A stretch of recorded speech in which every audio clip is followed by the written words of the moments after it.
Mesdames, Messieurs, bonsoir, bienvenue. Le président de la République s'est envolé aujourd'hui pour Kigali, au Rwanda. Ibrahim Boubacar Keïta prendra part à un sommet des chefs d'État d'Afrique de l'Ouest et du Centre sur le TIC, les technologies de l'information et de la communication. Il a été accompagné à son départ à l'aéroport de Bamako au Sénou par le Premier ministre, des membres du gouvernement, des présidents des institutions et plusieurs autres personnalités. Le président de la République, Ibrahim Boubacar Keïta, qui prenait donc son vol ce matin à l'aéroport international de Bamako-Sénou pour Kigali au Rwanda. Et puis le président de la République, Ibrahim Boubacar Keïta, qui a reçu en audience une forte délégation des Émirats Arabes Unis. C'était en marge des sommets de l'UEMOA et de la CEDEAO de Dakar des 24 et 25 octobre dernier. L'audience qui s'est déroulée en présence du ministre des Affaires étrangères et de la coopération internationale, Zahabi Ould Sidi Mohamed, a essentiellement porté sur le renforcement de la coopération bilatérale et l'identification du nouveau domaine de coopération entre les Émirats Arabes Unis et la République du Mali. Le président de la République, Ibrahim Boubacar Keïta, a saisi l'occasion pour s'informer sur les raisons des difficultés rencontrées par ses compatriotes dans l'obtention du visa vers Dubaï. Les responsables émiratis ont rassuré le chef de l'État malien sur le fait qu'il n'existe aucune mesure discriminatoire visant les Maliens quant à la délivrance des visas vers Dubaï. Ils ont par ailleurs souhaité être informés par les autorités maliennes de toute éventuelle difficulté pouvant survenir dans ce domaine. C'est un octogénaire qui est désormais le médiateur de la République pour 7 ans renouvelables. Baba Aki Baïdara a prêté serment hier à Koulouba. C'était devant le président de la République, et cela conformément à la loi qui institue le médiateur dans notre pays. Le nouveau médiateur de la République se dit prêt à servir avec honnêteté, impartialité et entend inscrire ses actions dans une justice équitable. Un reportage de Mohamed Diarra.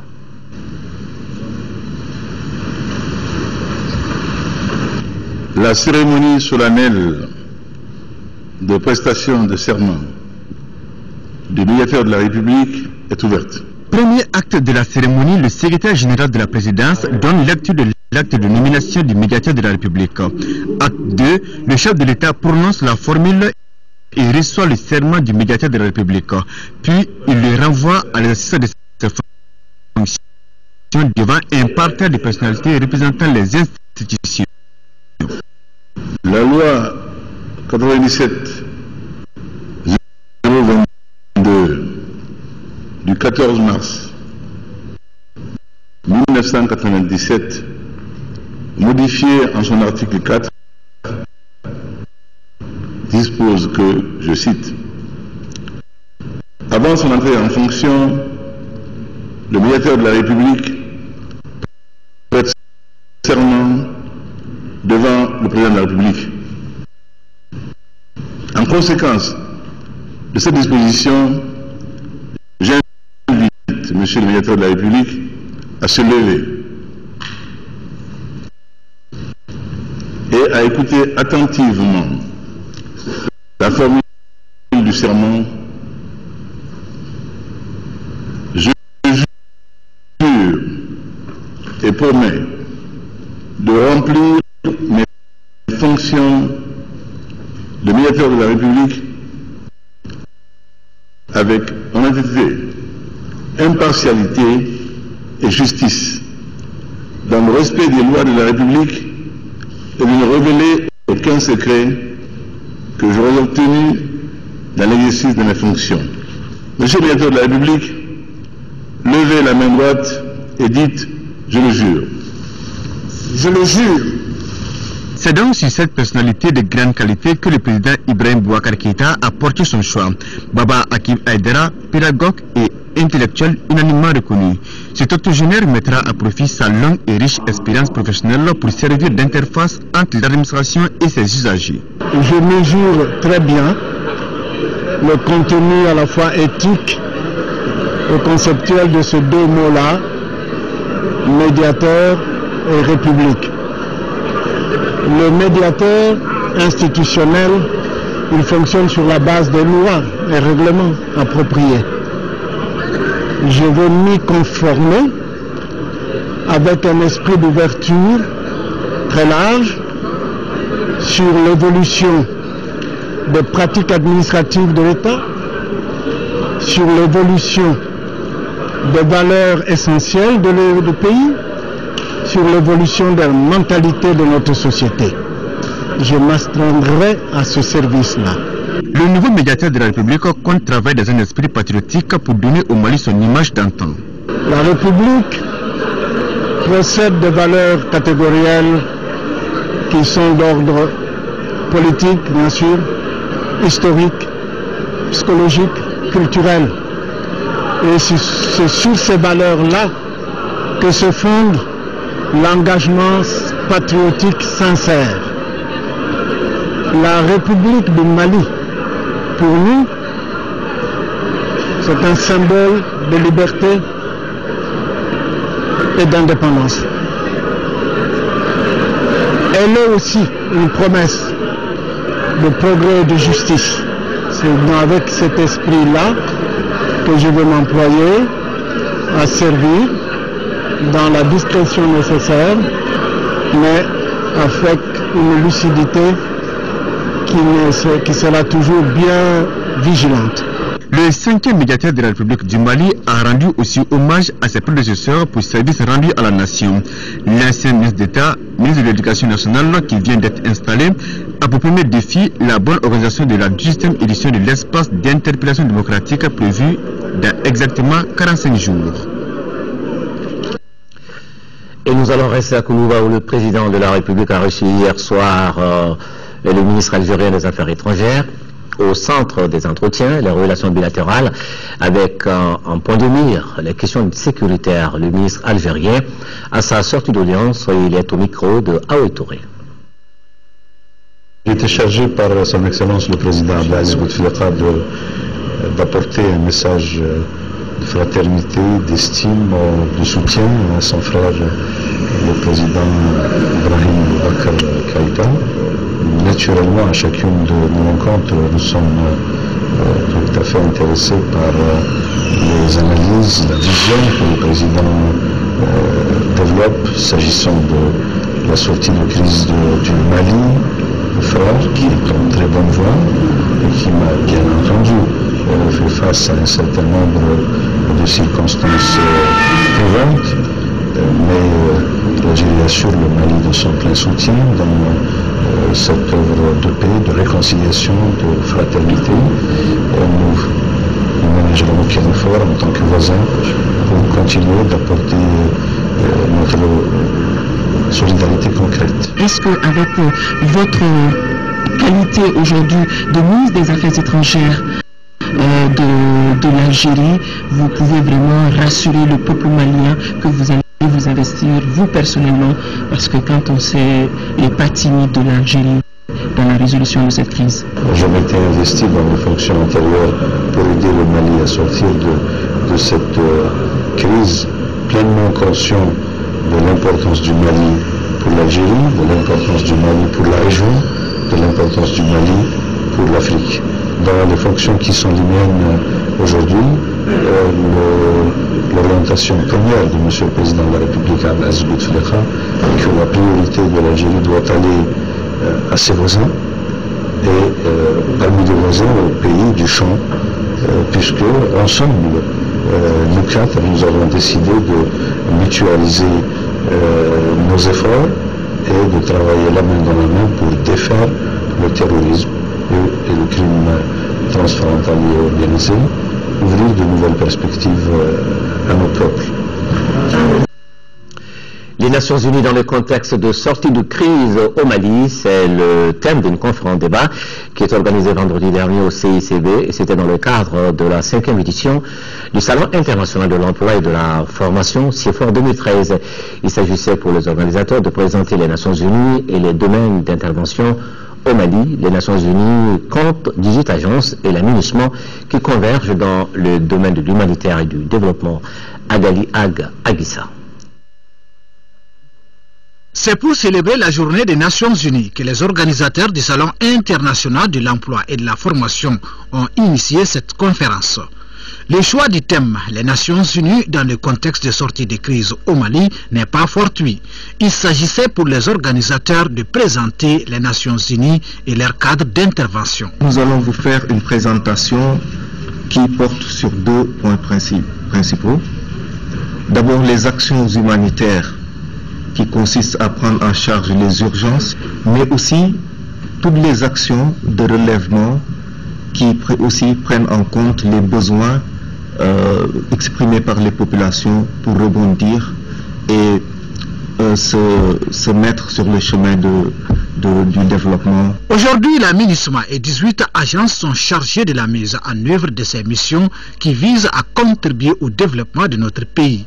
Un développement auquel aspire le gouvernement malien qui souhaite une implication active de la jeunesse. Le Mali ne sera pas fait par d'autres personnes. Ça ne sera fait que par les Maliens. C'est à nous de le faire et de prendre conscience de notre rôle. Et cela n'est possible que, certes, par une prise de conscience, mais également aussi par une certaine organisation et une certaine cohésion dans l'action. Pour atteindre cet objectif, le ministre précisera qu'il faut mettre l'accent sur l'enseignement de l'éducation civique et morale à l'école, la pratique sportive et les valeurs culturelles maliennes. La formation technique et professionnelle au niveau des filières économiques est au centre d'un atelier sous-régional de 3 jours ici à Bamako, organisé par l'ONG ICO Coopération. La rencontre visait à réduire le taux de chômage des jeunes à travers la création d'emplois et auto-emploi dans les secteurs de production agro-silvopastorale. L'atelier a regroupé une vingtaine de participants. Ils venaient des ONG partenaires de ICO du Mali, du Burkina Faso, du Sénégal et du Bénin. Moussa Fané.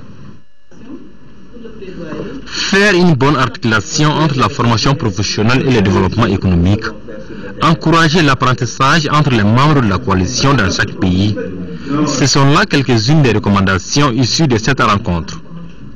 Des recommandations qui devront permettre de valoriser les liens entre le programme éducation et le développement économique et durable. Je pense qu'on a atteint les objectifs, on a trouvé vraiment un bon lien entre l'éducation professionnelle, comme ça peut appuyer le développement économique au Mali, le Sénégal et le Burkina. Selon les participants, le développement des filières qualité, sésame et lait qui sont retenus pour la formation permettra de promouvoir l'emploi des jeunes. ICO est depuis combien d'années avec ses partenaires dans l'éducation, notamment dans l'éducation non formelle. Mais aujourd'hui, une nouvelle orientation vient nous faire comprendre qu'il est possible de faire un lien entre cette éducation et la formation professionnelle.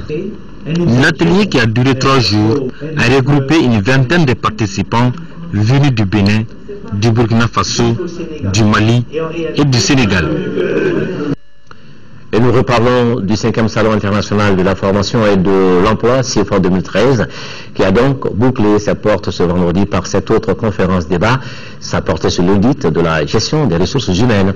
Animé par Draman Sidibé, directeur de l'organisation des études et de la formation d'une banque de la place, la conférence a été présidée par Boubacar Diarra.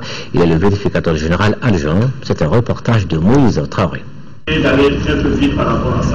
L'audit de gestion des ressources humaines, GRH, peut se fonder sur les performances des agents ou sur des aspects financiers prenant en compte les salaires et la fiscalité. À l'occasion du café GRH de l'Association malienne des gestionnaires des ressources humaines, AMA-GRH, le directeur de l'organisation des études et de la formation de la DHM a expliqué la pertinence de l'audit pour la survie de l'entreprise. Comme il fallait s'y attendre, le projet présidentiel de création de 200 000 emplois en 5 ans a été évoqué. Il faut que les entreprises commencent à produire de la richesse. Et c'est à partir de la richesse créée par les entreprises que le personnel va être recruté et rémunéré. Ce 5e Salon international de l'emploi et de la formation, CIFOR, a regroupé 33 exposants et 1780 participants. L'UNESCO s'est engagé à aider Handicap International et l'AID pour soutenir la situation des personnes handicapées. que le peuple malien puisse faire de l'année 2014 l'année de la gestion des ressources humaines en République du Mali. Que nous puissions nous mobiliser tous derrière ce slogan. Cela contribuera à aider le gouvernement dans sa politique de l'emploi et de la formation. L'association a demandé et obtenu l'organisation au Mali des 18e Journées africaines des ressources humaines. C'est prévu pour novembre 2014. Le bureau du Conseil national de l'ordre des pharmaciens du Mali a tenu sa 14e journée nationale, une journée qui marque aussi le début de la semaine de sensibilisation et de lutte contre la vente illicite des médicaments et des faux médicaments. Le thème retenu cette année est « Rôle des ordres professionnels dans un État démocratique ». Khadija Toukone. Le domaine de la santé, qui est un domaine très complexe, doit avoir une nouvelle vision, à savoir le changement de comportement pour une meilleure qualité de prestations offertes aux populations. C'est pourquoi le Conseil national de l'ordre des pharmaciens, pour célébrer sa 14e journée nationale, a choisi le thème « Rôle des ordres professionnels dans un État démocratique ». Je vous invite, Monsieur le Président du Conseil de l'ordre national des pharmaciens du Mali, à renforcer les missions d'inspection et de contrôle des établissements pharmaceutiques afin d'annuler tout manquement aux lois et règlements dans le domaine pharmaceutique. Une des gangrènes de la santé est la vente illicite des médicaments et la prolifération des faux médicaments. Le bureau du Conseil national de l'ordre des pharmaciens, qui existe depuis 1985, n'a jamais baissé les bras pour combattre ce fléau. Nous nous sentons un peu aujourd'hui abandonnés dans cette lutte. Les 2 dernières années, seul le Conseil national de l'ordre des pharmaciens a parlé des faux médicaments, a parlé de la vente illicite. Nous travaillons avec les policiers sur fond propre. Les pharmaciens n'ont pas vocation à aller interpeller les gens dans la rue. Le ministère de la Santé non plus. C'est le ministère de l'Administration territoriale qui a en charge de ce combat. Il y a toutes sortes de médicaments au vu et au su de tout le monde au Mali. Cette 14e journée nationale de l'ordre des pharmaciens a également été l'occasion pour le bureau de donner des distinctions à certains pharmaciens, à savoir le professeur Koumaré, le doyen des pharmaciens, pour son soutien constant à l'ordre des pharmaciens, et le docteur Ousmane Farkamaïga, pharmacien à Gao, qui a bravé vents et marées afin de rester auprès d'une population en besoin pendant la crise au nord du pays.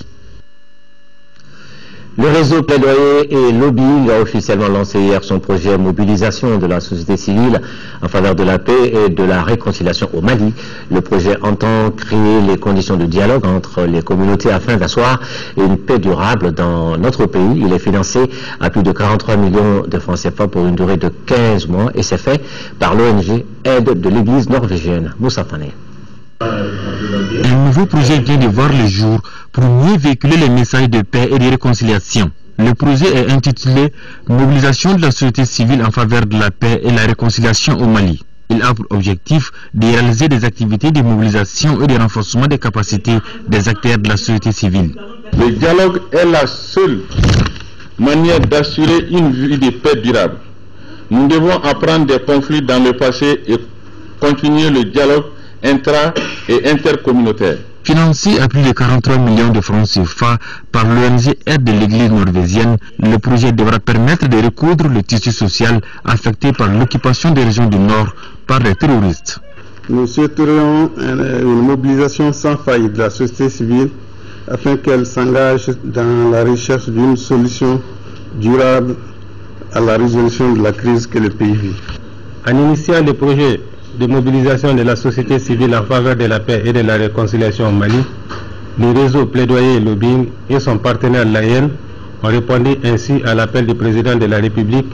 Je peux vous donner l'assurance que le département de l'administration territoriale sera à vos côtés pour la réussite de ce projet. Le projet qui vient d'être lancé va intervenir dans toutes les régions du Mali pour une durée de 15 mois. Le syndicat national de l'éducation de base vient de tenir au siège de la CSTM une conférence de presse, occasion pour les syndicalistes de déclarer la lanterne des zones de médias sur les conditions de vie et le travail des enseignants. C'est un reportage de Agibou Koulibaly. En initiant ce point de presse, le syndicat national de l'éducation de base veut attirer l'attention des hommes de médias sur les conditions de vie et de travail des enseignants. Une manière aussi pour plaider auprès des autorités pour la prise en compte des préoccupations des enseignants. Pour les enseignants contractuels, nous subissons des problèmes par rapport à nos salaires, par rapport à nos problèmes de limitation, par rapport à notre carrière. Raison pour laquelle nous avons organisé cette conférence de presse par rapport à la gestion de ces enseignants concernant l'éducation malienne. Au cours de ce point de presse, les questions des confrères ont porté sur le redéploiement des enseignants du nord du Mali, le traitement des enseignants contractuels de la fonction publique des collectivités, entre autres. Nous recherchons que le salaire des enseignants qui sont là présentement sur le terrain soit autonome par l'État malien. Parce que nous, les fonctionnaires des collectivités, nous, les contractuels des collectivités, nos salaires se trouvent au niveau des fonds perpétuels. Nous demandons à l'État que la gestion de ces salaires soit autonome par l'État malien. Ont pris part à ce point de presse les représentants des organisations syndicales suivantes: la coordination des syndicats de l'enseignement secondaire, la Fédération nationale de la recherche, de l'éducation et de la culture, la Fédération de l'éducation nationale, le syndicat de la police nationale et le syndicat national des enseignants fonctionnaires des collectivités territoriales. L'Institut démocratique national NDI vient d'organiser un forum public entre les acteurs politiques de la bonne gouvernance. Il s'agit de collecter les attentes des populations pour renforcer le tissu politique. C'est un reportage de Brema Collé. Les responsables du National Democratic Institute disent avoir constaté une rupture de confiance entre les populations et les acteurs politiques du Mali. Ils estiment qu'il faut briser cette glace de méfiance pour aller sur de nouvelles bases. D'où l'organisation de ce forum public dénommé Town Hall Meeting de Koulikoro qui permet d'échanger sur les priorités de la gouvernance. L'objectif donc même de ce forum, c'était d'abord ça, c'était de mettre en relation, mettre en lien citoyens et partis politiques pour qu'ils puissent se parler. Cela nous amène à ce que justement les populations aient plus confiance aux gens et aillent voter. Nous attendons beaucoup d'eux, puisque le développement de notre nation repose sur leurs épaules. Donc je leur demande de choisir des candidats qui peuvent être à la hauteur de nos attentes. Et les autorités administratives de faire usage de la loi pour rappeler le rôle et la mission des partis politiques. Selon la loi portant chef des partis en son article 35, les partis politiques ont vocation à contribuer à l'édification de l'état de droit et à l'éducation des citoyens. 300 personnes venues des villages environnants et de la ville de Koulikoro ont participé activement à ce forum. Les propositions et les recommandations des uns et des autres devront contribuer à redorer le blason de l'échiquier politique malien. Direction la 5e région, là-bas une mission du ministère des Transports et de l'Équipement était ce jeudi à Kona et c'était suite au naufrage d'une pinasse à Koubi dans la commune rurale de Kona. La délégation était venue informer et sensibiliser les acteurs du transport fluvial sur la sécurisation des embarcations, mais également expliquer les nouvelles mesures prises par le département dans le secteur du transport fluvial. Auparavant, la mission avait rencontré les autorités régionales et les acteurs du transport fluvial de Mopti. Correspondance Jules Sambou-Sissoko. Améliorer et sécuriser le transport fluvial partout au Mali, c'est tout le centre d'intérêt de cette rencontre entre une mission du ministère des Transports et de l'Équipement et les acteurs du secteur des transports maritimes et fluviaux de Mopti. C'est suite au naufrage d'une pinasse à Koubi dans la commune de Konna, bilan 70 morts. Pour éviter pareille catastrophe au Mali, des mesures d'urgence sont prises dans une lettre circulaire du ministre des Transports et de l'Équipement, expliquée ici de vive voix et à appliquer à la lettre. C'est d'abord le poids de l'embarcation. On pourra identifier le poids de l'embarcation par la pesée des bagages, la liste des colisage, la liste des passagers. Le deuxième point, c'est-à-dire qu'il faut sauver les vies humaines. Donc à bord de chaque embarcation, il faut des gilets, il faut des bouées de sauvetage. Le troisième point, obligatoirement, il y a les signalisations lumineuses sur chaque embarcation qui voyage la nuit. La responsabilité de l'homme, il va de soi, effectivement. Il a été demandé de former les agents. La mission s'est ensuite rendue à Konna pour échanger avec plusieurs sensibilités, visiter l'épave de la pinasse avant de se rendre sur les lieux du naufrage à Koubi. Cette démarche aidera à coup sûr à faire la lumière, toute la lumière, sur les causes de cette catastrophe fluviale. L'Alliance pour la solidarité au Mali, convergence des forces patriotiques, ASMA, CFP, s'installe à Sikasso. Le parti a inauguré ce samedi dans la capitale du Kénédougou sa représentation locale dans le quartier de Wayerman. L'événement s'est déroulé en présence d'une forte délégation du Bureau national, de nombreux invités, militantes et militants du parti. C'est Koukonaté. Pour cette cérémonie de lancement des activités de l'Alliance pour la solidarité au Mali, ASMA, convergence des forces patriotiques, les populations de Sikasso sont venues de tous les quartiers et villages attachés à la commune urbaine pour être témoins de la mise en route de cette formation politique qui a vu le jour à la veille des présidentielles d'août 2013 sur l'initiative de Smaïli Boubé Maïga. Et le choix de Sikasso n'est pas le fait du hasard. Sikasso vient en priorité dans l'ASMA CFP, compte tenu de son poids démographique, compte tenu de son poids politique et compte tenu aussi de son poids économique. Pour la représentation locale, les défis sont grands, mais pas insurmontables. Notre parti, l'ASMA CFP, aspire à faire de la politique autrement, c'est-à-dire mettre les Maliennes et les Maliens au centre du développement, compter sur nos valeurs intrinsèques, mettre l'homme au devant, compter sur l'engagement des militantes et des militants. Des cahiers pour les enfants du Cerkès, les écoles de Flasso, Sanomougou 2, Babemba Bougou, dans le cadre du mois de la solidarité, et des bénédictions pour le Mali ont marqué cette cérémonie de lancement des activités de l'Alliance pour la solidarité au Mali, convergence des forces patriotiques. Maintenant, dans la première région, le projet Résilience vient en appui aux producteurs de 15 communes et 186 villages des cercles de Caille, Djema et Nuro. L'opération menée en partenariat avec l'ex-agro action allemande, le PAM et la DG coûte 45 millions de francs CFA et s'inscrit dans la lutte contre l'insécurité alimentaire dans la région de Caille. Jafar Aïdara. Les matériels de construction et de réhabilitation remis par le projet Résilience est estimé à plus de 45 millions de francs CFA.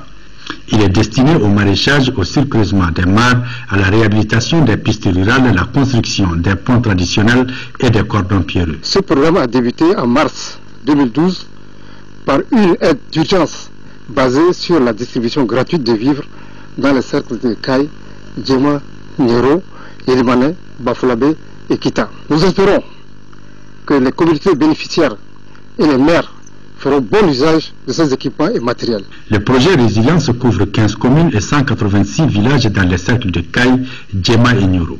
Ces activités portent essentiellement sur l'appui aux populations vulnérables à travers la création et la réhabilitation d'actifs de substances de façon durable. Cette initiative, nous en avons vu ailleurs, même le cas de Caille, c'est une marque que je tiens quand même à souligner. Ces kits de matériel et équipements permettront aux communautés de renforcer leurs capacités pour la mise en œuvre des projets identifiés dans le souci de réduire les risques d'insécurité alimentaire et accroître leur production dans la région de Caille. 5000 tonnes de sésame pour plus de 3 milliards de francs CFA, voilà l'ambition des producteurs de la filière de la promotion du sésame au Mali. La campagne de commercialisation a été lancée hier à Fana. C'était au cours d'une cérémonie initiée par la plateforme Bene Yiriwa Le Boulon et la société de la promotion du sésame au Mali. Nos envoyés spéciaux à Fana, Alpha Maïga, Tchédié Kamara. Nous sommes à Fana, entre Bamako et Ségou, une zone de culture du sésame Bénin en Bamanakan. La culture se fait de façon traditionnelle depuis des années. Avec l'appui des partenaires techniques et financiers, le sésame, cette culture de rente, est devenue une ressource pour les uns et les autres. La rentabilité du sésame, présentement, la variété qu'on a peut atteindre jusqu'à 1 tonne, 1000 kg à l'hectare, cultivé selon les bonnes conditions. Le paysan peut avoir environ 400 000 francs à l'hectare. Nous rencontrons beaucoup de contraintes. Parmi celles-ci, le choix des semences, ensuite les intrants agricoles, et troisièmement, de l'argent pour acheter les sésames et les transporter. Pour lancer la campagne de commercialisation du sésame, une journée lui a été consacrée. C'est une initiative de Bénin Yiriwali Boulan avec la société de promotion du sésame au Mali, Prosema. C'est l'appel des acteurs qui ont en commun la manipulation du sésame, mais aussi l'appel du sésame à l'endroit des autorités. S'il n'est pas connu à hauteur, bien sûr, les autorités ne peuvent pas décider de certaines actions concrètes pour la filière. L'année dernière, c'était une année assez spéciale. On a pu exporter environ 1500 tonnes. Malgré ces difficultés de l'année dernière, la campagne de cette année est porteuse d'espoir. L'objectif de la campagne de cette année est d'exporter au minimum 5000 tonnes. Un chiffre d'affaires d'environ 3 milliards et quelques. Bénin Yirwali Boulon, c'est cette plateforme des acteurs de la filière sésame des régions de Koulikoro, Sikasso, Ségou et Mopti et qui a pour locomotive le Prosema. Un acquis de taille, c'est l'installation de ce centre de valorisation du sésame à Fana. À Bamako, les sinistrés de la commune 1 et 4 et l'association locale des veuves de l'Afia-Bougou reçoivent une quantité importante de vivres estimée à près de 12 millions de francs CFA. Le don est de Kafou Djigene. La cérémonie de remise du don aux autorités municipales respectives a eu lieu vendredi dernier. Fademba Keita était présent pour l'actualité. Au total, ce sont 220 sacs de maïs et 50 sacs de riz qui ont été offerts aux sinistrés des inondations du 28 août dernier des communes 1 et 4 du sud de Bamako et aux veuves de l'Afia-Bougou.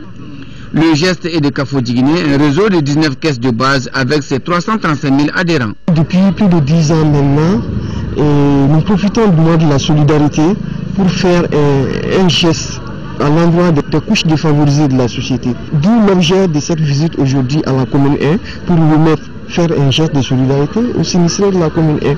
C'est les dames qui ont perdu leur époux, donc elles sont vraiment dans des situations très précaires. Donc elles font partie également de la couche qui nous intéresse. Et raison pour laquelle nous avons fait ce geste. Kafou Djigene compte de nos jours 168 représentations à travers le Mali. Dans les années à venir, elle se fixe comme ambition d'assurer sa viabilité et sa pérennité à des coûts rentables pour ses sociétaires, mais aussi pour les services financiers. À Kita, les élèves du village de Django, la commune rurale de Benkadi-Fougouignan, viennent de recevoir un lot de fournitures scolaires, de produits alimentaires et d'autres articles utilitaires. Valeur du don, 12 millions de francs CFA. C'est là un geste de l'ONG caritative Maligneta qui œuvre pour la promotion de l'éducation dans le cercle de Kita. Nos envoyés spéciaux, Agibou Koulibaly et Djulima Kandiabati. C'est dans une ambiance festive que les populations du village de Djangola ont accueilli ce vendredi la délégation de l'ONG Maligneta, conduite par sa fondatrice directrice Bintou Sissoko, une native de la localité basée aux États-Unis d'Amérique. On a amené les céréales pour au moins soutenir les parents. Et en plus de vivre, on a changé la tenue scolaire, les serviettes hygiéniques pour les filles. Il y a les fournitures scolaires parce que dans les villages comme ça, c'est pas facile pour les parents.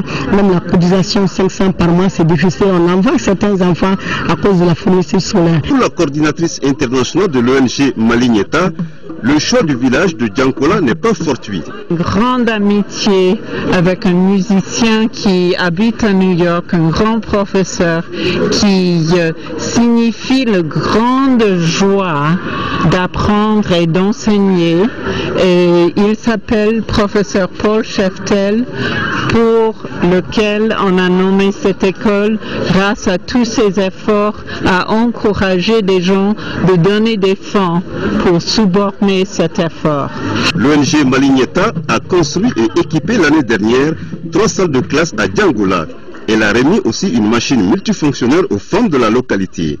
Dans les jours à venir, elle compte pérenniser cette action humanitaire envers les élèves et aider les femmes de Djangola pour le développement du maraîchage. Et puis cet autre exemple de solidarité, cette fois-ci, nous sommes à Gao, où quelques 315 ménages vulnérables ont bénéficié d'un don de vivres et de kits de cuisine.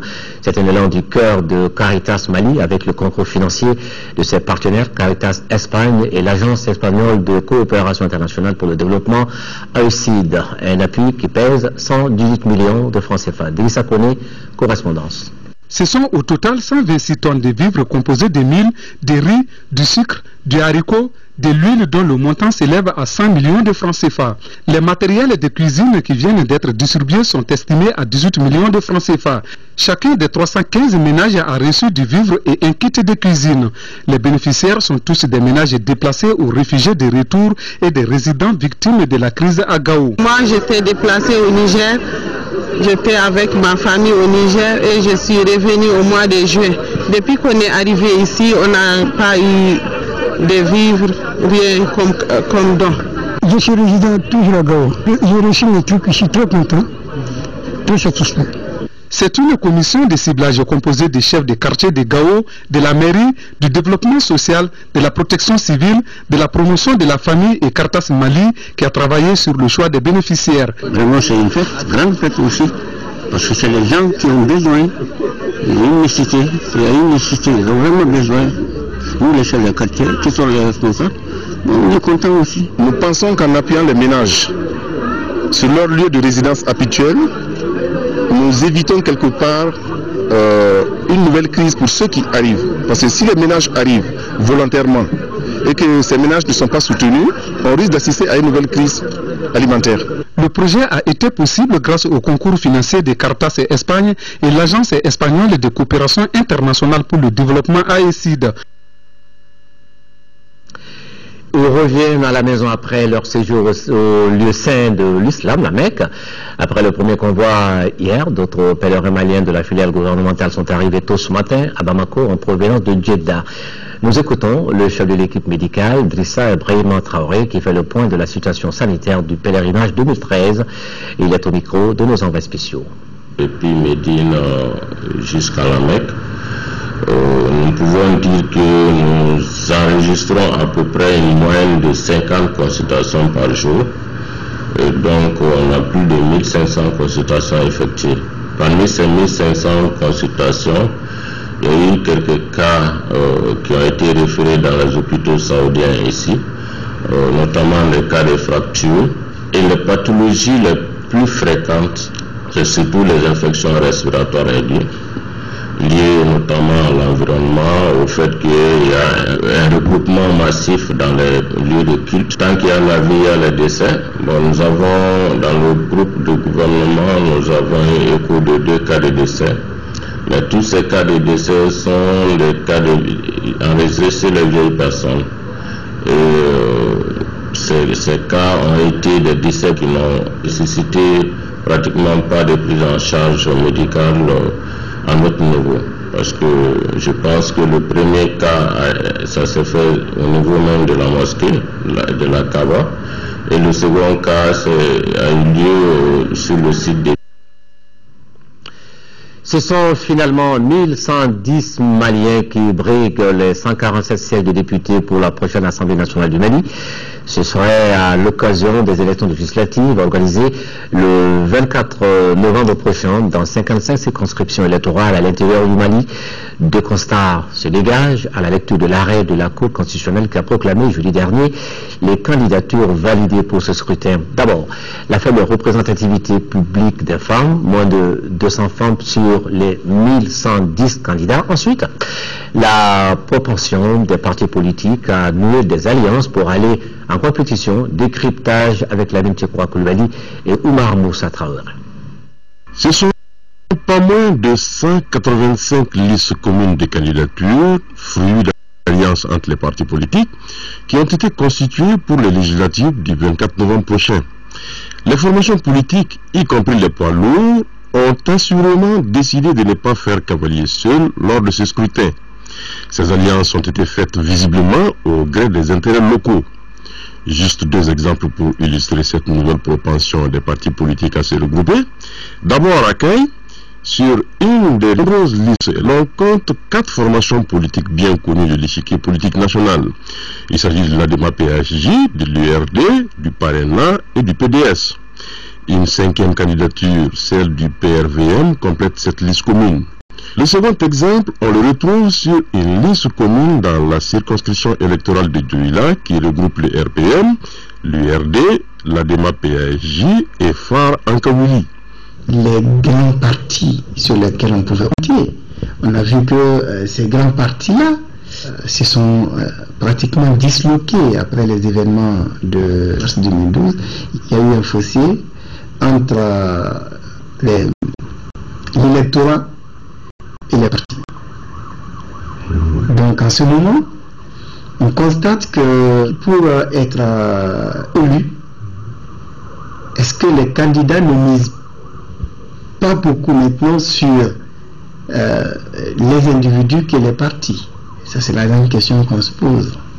Les partis politiques ont compris la grande désaffection des électeurs à l'égard de la chose politique.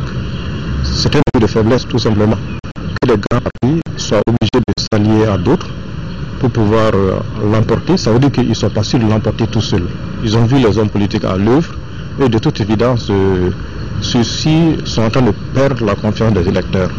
Vous voyez qu'une sélection naturelle est en train de se faire au sein des leaders politiques. Il y a déjà des jeunes qui émergent et qui semblent vouloir pousser vers la sortie les vieux routiers de la politique qui battent le pavé depuis plus de 20 ans. Alors donc c'est un processus qui va aller de mieux en mieux. Et en ce qui concerne les partis politiques, cela va se faire de la même façon. Il y aura la loi de la sélection naturelle va s'imposer. Les partis qui sont dignes de confiance, ce sont ces partis qui vont rester, beaucoup vont disparaître. Les regroupements de partis se sont donc nettement accrus à l'occasion de ces législatives. Les formations politiques n'ont décidé de faire cavalier seul que dans les circonscriptions où il n'existe qu'un seul siège de député à pourvoir. Autre enseignement de l'arrêt de la Cour constitutionnelle, c'est la faible représentativité politique des femmes de notre pays. Elles sont seulement 140 femmes sur les 1110 personnes qui doivent briller les 147 sièges de la future Assemblée nationale, soit environ 12%. Ce n'est pas facile de se lancer dans la bataille politique. Peut-être que cela demande une grande dépense en énergie et aussi beaucoup de moyens financiers et matériels qui manquent probablement à beaucoup de nos sœurs. Ce qui augmente tout le mérite de celles qui ont accepté quand même d'entrer dans cette arène et de chercher le suffrage des électeurs. Les élections législatives sont surtout des élections de proximité. Il y a certains endroits où des femmes peuvent se présenter valablement et gagner, mais d'autres endroits voient mal que des femmes dirigent certaines contrées. Nous connaissons des femmes maires dans certaines régions. C'est une bonne chose, mais dans d'autres, il y a encore des résistances. L'actuel Parlement n'est pas non plus un modèle du genre, avec seulement 15 femmes sur les 147 que compte l'hémicycle. On sait que les femmes constituent une grande chance pour le Mali, parce que les femmes maliennes sont très actives dans le commerce, dans l'informel, dans l'entrepreneuriat, dans toutes les professions. Mais à cause de certaines pesanteurs sociales et culturelle, elle n'arrive pas jusqu'à présent à se mettre en valeur. Moi, je pense qu'une telle loi pour la parité serait la bienvenue et pour quand même essayer de corriger ces dysfonctionnements et de permettre à toutes les catégories de Maliens, hommes, femmes et jeunes. Et je pense que cette loi aussi doit être prise en faveur des jeunes, parce qu'il n'y a pas seulement une faible représentativité des femmes, il y a aussi une faible représentation des jeunes. Les candidats à la dernière présidentielle ont décidé de se lancer dans la compétition. Il s'agit de Soumaïla Cissé de l'URD, arrivé deuxième lors de cette présidentielle, qui brigue un siège à Niafungé, de Kounimba Sidibé du MODEC, qui souhaite se faire réélire à Dioïla, et de Oumar Mariko du Stadi en lice à Kolondieba. Deux membres des groupes armés du nord de notre pays, Ahmada Agbibi et Mohamed Agintala, dont les mandats d'arrêt viennent d'être levés par les autorités, sont en compétition respectivement à Abeibara et Tinesakou. Et dans le cadre de l'impression des bulletins de vote à l'occasion de l'élection des députés à l'Assemblée nationale, le ministre de l'administration territoriale invite les mandataires des partis politiques, groupements de partis et candidats indépendants à venir valider les maquettes des bulletins de vote demain lundi 28 octobre 2013 à partir de 8h. Et ça aura lieu à la direction générale de l'administration territoriale. Le ministre compte sur la bonne compréhension de tous. Un nouveau groupe musical au Mali, le Kaladjoula Band. Kaladjoula Band est une formation musicale exclusivement composée de femmes. Elle a animé hier soir un concert live à l'Institut français de Bamako. Mohamed Ould Mamouni est allé voir. Voici les tout premiers pas du groupe Kaladjoula Band. Il les fait en parfaite harmonie avec la tradition. Le groupe a offert 10 noix de cola aux sages pour demander leur bénédiction. Après ça, la soirée peut donc commencer.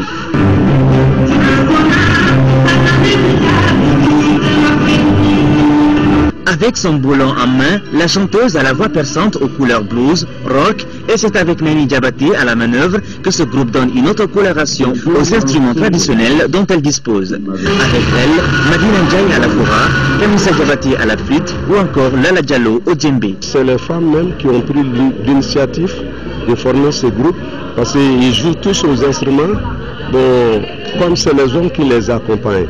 Et ils ont décidé maintenant de s'accompagner eux-mêmes. Donc moi je les aide à travailler seulement, c'est ça. Avec des titres comme Moussouya, Madina, Aïcha, une chanson en langue Hausa, Neni Diabaté et ses Amazones ont tout simplement ébloui le public. Quand les initiatives sortent comme ça, on est toujours enchanté, non seulement enchanté, mais on est englouti dans un certain plaisir de voir les femmes s'épanouir.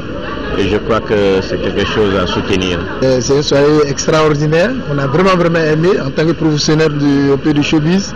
Je pense que c'est un plus pour la musique, surtout malienne. La soirée était très belle.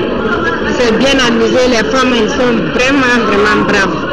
Les invités de marque ont apprécié le spectacle. Je me retrouve dans cette inspiration culturelle, spirituelle, faite par des femmes, et qui donne toute la personnalité féminine et de la place de la femme dans notre culture. Je trouve normal que les femmes se battent parce que bon, les femmes c'est le socle.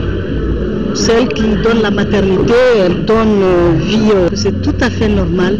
Et quand un pays se développe, les femmes sont là. Et quand elles ne sont pas là, on ne peut rien faire. Une nouvelle marque musicale est désormais déposée. Pour sa toute première sortie à l'étranger, Kaladjoula Band participera en novembre prochain au festival Africolor à Saint-Denis, en France. Bon vent donc au Kaladjoula Band. Kaladjoula Band, une formation musicale qui est donc conduite par Nanini Diabaté. Du spectacle encore avec les danses traditionnelles du Mali.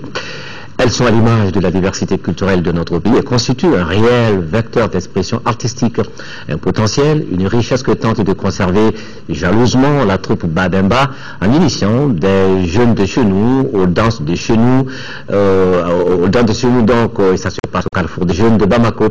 C'est le dossier culturel de ce soir, une réalisation de Chekoumar Sangari. Dans son acception la plus générale, la danse est considérée comme l'art d'émouvoir le corps humain constitué d'une suite de mouvements ordonnés, souvent rythmés par la musique. Selon les communautés et les époques où elle est exécutée, la danse a des motifs distincts et est révélatrice du mode de vie de la société. Toutefois, on observe aujourd'hui plusieurs types de pas exotiques de danse lors des réjouissances populaires dans nos villes et campagnes. Très souvent, l'origine de ces pas de danse n'est pas connue. C'est pourquoi le Carrefour des jeunes, conformément à ses missions, œuvre à initier les jeunes en nos danses traditionnelles. Les jeunes en situation difficile, les jeunes déshérités, les jeunes scolarisés et non scolarisés viennent apprendre le djembé. Même à l'extérieur, ils viennent apprendre le djembé. La danse exprime des idées et des émotions ou raconte une histoire. Elle est une très vieille forme d'expression artistique et culturelle et participe beaucoup à la communication non verbale. À chaque fois qu'on danse, on explique que c'est une explication alors qui ne parle pas. Alors, donc on sensibilise, on réveille, on dénonce. Alors la danse est faite pour ça, pour qu'on puisse danser, nous exprimer dans la danse. La conservation et la valorisation de nos chants et danses traditionnelles a toujours été une préoccupation de nos autorités. Comme en témoigne la création de l'Assemblée instrumentale nationale du Mali aux premières heures de notre indépendance. Les biennales artistiques et culturelles rallongent le panel jusqu'à la création de la troupe Babemba en 1983. La troupe Babemba a pour mission de promouvoir ses héritages culturels. On fait le chant de tout le monde, à leur langue, Tamashek, Sonrail, Mort, on fait le chant de tout le monde sans exception et nous dansons toutes les danses sans exception. Les danses traditionnelles du Mali sont tantôt profanes, tantôt ésotériques. Dans bien des cas, elles sont physiques et pleines de gestuels. Maintenant, elle est en train d'exécuter les pas de dansa de la région de Kaï. Maintenant, elle est en train de pratiquer la danse du côté du Megetan à Koulikoro. C'est la danse Bambara de la région de Koulikoro. C'est le côté. Maintenant, nous sommes à Sikasso au Kérédougou, le pays vert. Elle est en train d'exécuter les pas de danse du balafon. Maintenant, nous sommes dans la région de Ségou, pratiquement chez les Somono et les Bozo. Maintenant, c'est une danse Peul. Ça, c'est la danse Peul, pratiquée partout au Mali. Ça, c'est le Takamba, une danse commune à toutes les 3 régions au nord du Mali. La troupe Babemba est un bel exemple d'inclusion d'une personne en situation de handicap. Mon handicap ne m'empêche pas de danser. Je viens même de rentrer d'une tournée ce matin. Je danse comme les autres. Pour preuve, j'ai participé à l'obtention de tous ces trophées. Je demande aux personnes en situation d'handicap, hommes ou femmes, de ne pas croiser les bras et pleurnicher sur leur sort. La troupe Babemba a valablement représenté le Mali lors de plusieurs rencontres culturelles continentales. On peut citer, entre autres, le Festival culturel panafricain d'Alger en 2009, le Festival culturel arabo-africain de danse folklorique de Tizi Ouzou en Algérie en 2010 et le Festival des arts nègres la même année au Sénégal. Comme pour dire que l'art est un savoir, mais c'est surtout un savoir-être. Vive donc nos danses traditionnelles, assure après cette édition le débat sur les législatives, les vrais enjeux, deuxième numéro de la semaine. Boubacar Touré et Sidiki Dambélé reçoivent les représentants de 3 partis politiques et un politologue sur le rôle de l'opposition dans un parlement démocratique. Point final à cette édition, quelque peu marathon.